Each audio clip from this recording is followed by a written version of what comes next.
A Silent Voice is one of those movies that could have easily turned into a simple story about bullying and forgiveness, but it goes way further than that.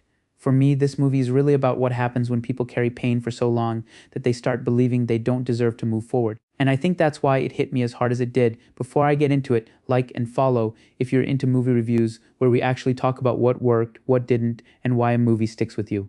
The story follows Shoya Ishida, who as a kid bullies a deaf classmate named Shoko Nishimiya. He makes fun of the way she communicates, messes with her hearing aids, and keeps pushing things until the school finally steps in. But then the same classmates who laughed along, joined in, or stood by suddenly act like Shoya was the only problem. He becomes isolated, and years later, he's living with the weight of what he did and what happened to him afterward. And this is where the movie really worked for me. It doesn't pretend Shoya was secretly a good kid who made one mistake. He did terrible things. The movie lets that sit there, but it also asks a harder question: what happens after someone realizes how badly they hurt another person? Are they allowed to change? Are they allowed to forgive themselves? One of the strongest choices is how the movie shows Shoya preparing to basically disappear from his own life. He quits his job, sells his belongings, gives the money back to his mother, and has already decided what he's going to do. Meeting Shoko again is supposed to be almost like one last thing he needs to finish, but instead he brings back her old communication notebook. He has learned sign language, and he awkwardly asks if they can be friends. That moment changes the direction of his life. I really like that because his redemption isn't treated like one giant apology fixes everything.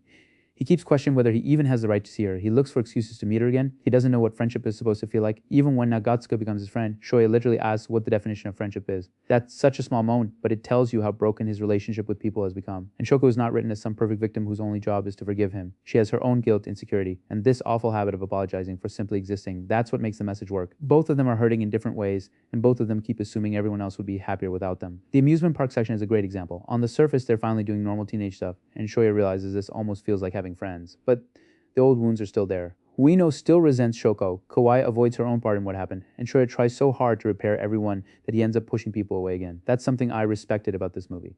Healing isn't shown as a straight line. You can make progress and still mess up. You can apologize and still hurt somebody. You can reconnect with people and still be terrified they're going to leave. Overcoming hardship doesn't mean waking up one morning completely fixed. The fireworks sequence is where that idea gets darkest. Shoya realizes what Shoko is about to do and pulls her back, but falls himself. What makes the scene hit isn't just the shock. It's everything building around Shoko's belief that she ruins people's lives. She thinks removing herself will somehow fix things. Shoya had already believed almost the same thing about himself earlier. They're mirrors of each other. Then when they finally talk again, Shoya doesn't give her some perfect inspirational speech.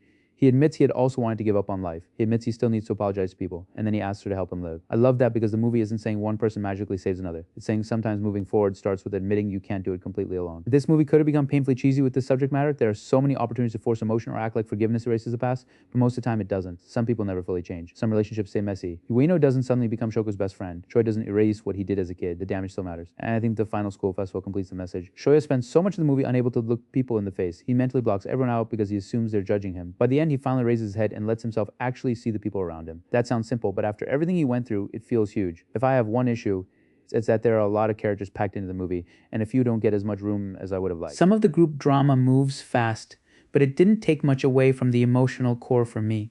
What stayed with me is the idea that your worst moment doesn't have to be the last word on who you are. You still have to own what you did and live with consequences, but guilt by itself doesn't repair anything. At some point, you have to face people, face yourself, and choose to keep going.